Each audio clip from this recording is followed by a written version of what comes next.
آج پھر عمران خان صاحب کے سرفر کیس میں اڈیالہ جیل کے چھوٹے سے سیل میں عدالت لگائی گئی اور عدالتی کارروائی کو چلایا گیا۔ ہم نے تو اسلام آباد ہائی کورٹ میں استدعا کی تھی کہ بند کمرے کی سماعتیں، بند کمرے کی عدالتی کارروائی اور بند کمرے کے عدالتی فیصلے کسی صورت نہیں ہونے چاہیے۔ اس کیس میں اوپن ٹرائل کریں تاکہ عوام تک اس کے حقائق پہنچ سکیں، لیکن ہماری وہ استدعا نہ مانی گئی، ہماری پٹیشن کو خارج کر دیا گیا۔ اس کیس میں اس فیصلے کے خلاف ہم انٹرا کورٹ اپیل آئی سی فائل کریں گے، اور اس کی عمران خان صاحب نے بھی آج ہدایت کی ہے۔ دوسری طرف آج جو کارروائی کی گئی پروسیکیوشن کی طرف سے، یہ بھرپور کوشش کی گئی کہ عمران خان صاحب پر فرد جرم عائد کی جائے۔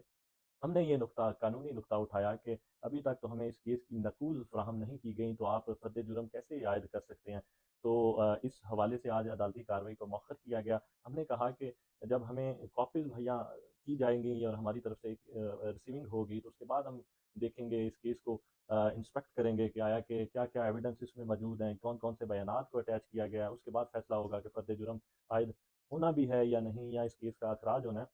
لیکن دوسری طرف آپ سیکشن 265 سی آر پی سی کے مطابق جب کیسز کی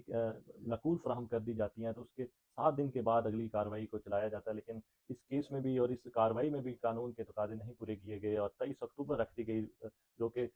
پورے 7 دن پورے نہیں ہوتے، اور اس کیس کو کس طرح جلدی اور عجلت میں چلایا جا رہا ہے۔ دوسری طرف اسی کیس میں عمران خان صاحب گرفتار ہیں، اور اسی کیس میں 2 ماہ ہو گئے ہیں، ابھی تک ضمانت کا فیصلہ نہیں ہوا، ہمارے دلائل بھی مکمل ہو گئے ہیں، لیکن اسی کیس میں، عمران خان صاحب کے کیس میں ابھی تک فیصلہ بھی ریزرو ہے۔ تو ہم دیکھتے ہیں کہ جن کیسز میں عمران خان صاحب کو بظاہر نقصان ہونا ہوتا ہے، وہ کیسز کو جلدی اور عجلت میں چلایا جاتا ہے، اور جن کیسز میں قانونی طور پہ عمران خان صاحب کو کسی قسم کا ریلیف ملنا ہوتا ہے، ان کیسز کو ڈیلے کیا جاتا ہے۔ تو یہ سلسلہ نہیں ہونا چاہیے، قانون کے تقاضے پورے کرنے چاہیے، چاہے عمران خان صاحب کا کیس ہو یا وہ شاہ محمود قریشی صاحب کا کیس